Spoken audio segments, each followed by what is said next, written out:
উত্তরের খরাপ্রবণ অঞ্চলগুলোতে পানির সাশ্রয় ও গ্রিন হাউস গ্যাস নিঃসরণ কমাতে অল্টারনেট ওয়েটিং অ্যান্ড ড্রাইং বা AWD পদ্ধতিতে ধান চাষ করা হচ্ছে। গবেষকরা বলছেন, এই পদ্ধতিতে সারা বছর চাষ করতে পারলে সেচ খরচ সাশ্রয়ের পাশাপাশি ক্রেডিট বিক্রির মাধ্যমে কৃষকদের বাড়তি আয়েরও সুযোগ রয়েছে। জানিয়ে এরই মধ্যে মাঠ পর্যায়ে যৌথ গবেষণা শুরু করেছেন কৃষি গবেষকরা। চাষিরাও বলছেন, এরই মধ্যে সুফল মিলছে। ধান চাষের এই নতুন সম্ভাবনা নিয়ে রাশেদুল হক রুশোর প্রতিবেদনের প্রথম পর্ব দেখুন আজ। 4 ইঞ্চি ব্যাসের 10 ইঞ্চি লম্বা 2 মুখ খোলা একটি পিভিসি পাইপ, যার নিচে 6 ইঞ্চি অংশে ছোট ছোট ছিদ্র করা।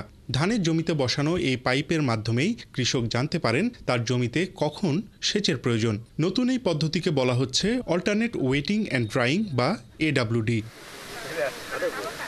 এই প্রকল্পের সাথে সংশ্লিষ্টদের দাবি, এতে কমে সেচের খরচ ও বাড়তি পানির ব্যবহার। এই ভিতর দিয়ে কৃষক দেখে যে পানি ভিতরে আসে কিনা, তো পানি যদি 6 ইঞ্চির নিচে নেমে যায় তখন ওই জমিতে আবার সেচ দেওয়ার দরকার। এই সেচের পানিটা যদি আপনার সাশ্রয় হয়, তাহলে আপনার যে সময় ধানে পানি লাগবে সেই সময় আপনি ধানে পানি দিতে পারবেন। প্রকল্পের আওতায় ধান চাষ করা চাষিরা জানান, নতুন এই পদ্ধতিতে তাদের 4 থেকে 5টি সেচ কম দিতে হয়েছে। এতে প্রতি বিঘা উৎপাদন খরচ কমেছে গড়ে 1000 টাকা। এছাড়া নেই কোনো রোগবালাই ও পোকামাকড়ের আক্রমণ। তাই বিঘায় প্রায় 3 মণ ধান বেশি ঘরে তোলার আশা করছেন তারা। ভালো গাছের শিকড় বৃদ্ধি হয়েছে, গাছ মোটা হয়েছে এবং ফলন ভালো। সেচ গনে যেহেতু এবার দেওয়া হয়েছে, তাতে বোঝা যাচ্ছে যে 3-4টা সেচ কম লাগছে আর কি। আন্তর্জাতিক ধান গবেষণার তথ্য মতে এই পদ্ধতিতে সাধারণ চাষের চেয়ে পানি কম লাগে 28 থেকে 30%। তাই হেক্টর প্রতি সেচের বিদ্যুৎ ও জ্বালানি খরচ 2600 টাকা পর্যন্ত কমানো সম্ভব। আমরা যদি এটা সারা বাংলাদেশে ছড়িয়ে দিতে পারি, তাহলে আমাদের প্রায় $30 মিলিয়ন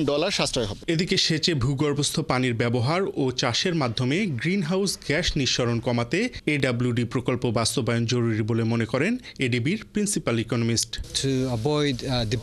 আমাদের গবেষণার উদ্দেশ্য হচ্ছে সেচে ভূগর্ভস্থ পানির ব্যবহার ও চাষের মাধ্যমে গ্রিনহাউস গ্যাস নিঃসরণ কমানো।